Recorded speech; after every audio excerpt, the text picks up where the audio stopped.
Hi friends, welcome to our channel. This is Glow and Grow with Adi. So காலையிலே நம்ம இன்னைக்கு வந்து start பண்ணி டீடாக்ஸ் வாட்டர்ல ஸ்டார்ட் பண்ணோம். வெயிட் லாஸ் எதுவுமே நடக்கல. So no issues. நமக்கு 1 வீக்ல வந்து 1ல இருந்து 1.5 குறைஞ்சாலே பெரிய விஷயம் தான். ஸோ அதுக்கான சேஞ்சஸ் கண்டிப்பா நமக்கு நடந்துட்டு தான் இருக்கு. அதுக்கப்புறம் வந்து டீடாக்ஸ் வாட்டருக்கு 2 ரீசன் மட்டும் நான் சொல்லிடுறேன். ஒன்னு வந்து நமக்கு வந்து காலைல எழுந்திரிச்ச காஃபி டீ குடிக்கணுங்கிற எண்ணம் வந்து இது குடிக்கிறதுனால நமக்கு குறையும். அதுக்கப்புறம் நம்ம காலை தண்ணி வந்து ஒரு 300 ml எடுக்கும்போது நமக்கு ஃபில்லிங்கா இருக்கும். ஹங்கிரினஸ் சீக்கிரமே வராது. அதுக்கப்புறம் என்னோட இன்னைக்கு பிரேக்ஃபாஸ்ட் வந்து எப்பவும் போல நீத்தண்ணி தான் எடுத்துக்கிட்டேன். இன்னைக்கு நான் ரைஸ் போடல. கம்மியா நீத்தண்ணி கட்டிய தயிர் மட்டும் ஊத்தி மோர் மாதிரி குடிச்சுக்கிட்டேன். அதுக்கப்புறம் வந்து என்னோட லஞ்ச் வந்து எப்படி இருந்துச்சுன்னா ஃபுல்லா இன்னைக்கு வந்து வெஜ்ஜீஸ் நிறைய இருந்துச்சு.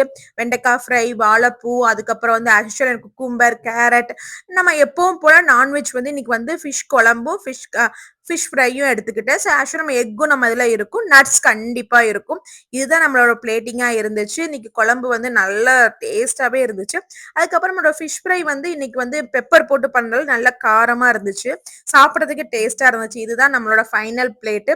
எப்பவுமே பிளேட்டிங் ஆரம்பிக்கும் போது ரைஸ் வந்து கடைசியா எடுத்துக்கோங்க. ஃபர்ஸ்ட் வந்து ப்ரோட்டீன் எடுத்துக்கோங்க, அதுக்கப்புறம் வெஜ்ஜீஸ் எடுத்துக்கோங்க, அதுக்கு முன்னாடி நட்ஸ் வந்து நீங்க ஃபுல்லாவே சாப்பிட்டுருங்க. அதுக்கப்புறம் இது எல்லாமே ஸ்டார்ட் பண்ணுங்க. நட்ஸ், அப்புறம் ப்ரோட்டீன், அதுக்கப்புறம் வெஜ்ஜீஸ், அதுக்கப்புறம் கடைசியா கார்ப்ஸ் எடுத்துக்கோங்க. அப்படிதான் நமக்கு வந்து உள்ள பாடியில அப்சார்ப்ஷன் நல்லாவே இருக்கும். ஸோ இப்படி எடுத்துட்டா நமக்கு ரிசல்ட் நல்லா இருக்கும். ஆக்சுவலா அது ஈவினிங் வந்து கொஞ்சமா வந்து ப்ரோட்டீன் பவுடர் போட்டு மில்க் எடுத்துக்கிட்டேன். அப்புறம் கொஞ்சம் பொரி தேங்காய் எண்ணெய் போட்டு ஸ்டீட் பண்ணி போட்டு சும்மா சாட்டை பண்ணி நான் சாப்பிட்டேன். அது சூப்பரா இருந்துச்சு. ரொம்ப நாள் கழிச்சு சாப்பிட்டதுனால நைட் டின்னர் ரொம்ப சிம்பிளா இருந்துச்சு. வெண்டைக்காய் ஃப்ரை பண்ணது இருந்துச்சு. அது ஒரு ஆம்லேட்டு, அப்புறம் நட்ஸ், குக்கும்பர், கேரட். இதுதான் என்னோட வந்து நைட் பிளேட்டா இருந்துச்சு. ஸோ இந்த வீடியோஸ் பிடிச்சிருந்துச்சுன்னா நீங்க ரெகுலரா என்ன ஃபாலோ பண்ணுங்க. See you tomorrow.